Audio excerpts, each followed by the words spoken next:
گھر والوں سے رخصت ہوتے وقت کی دعا۔ ایک سنت کے بارے میں۔ السلام علیکم ورحمۃ اللہ وبرکاتہ۔ بسم اللہ الرحمن الرحیم۔ حضرت ابو ہریرہ رضی اللہ تعالی عنہ فرماتے ہیں کہ میں تم کو وہ کلمات سکھاتا ہوں جو رسول اللہ صلی اللہ علیہ وآلہ وسلم نے مجھے سکھائے ہیں۔ جب سفر کا ارادہ کر کے گھر سے نکلو تو اپنے گھر والوں کو یہ دعا دو: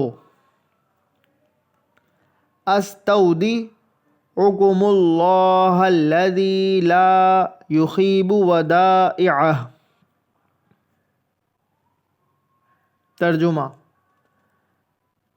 میں تمہیں اس اللہ کے حوالے کرتا ہوں جو امانتوں کو ضائع نہیں کرتا۔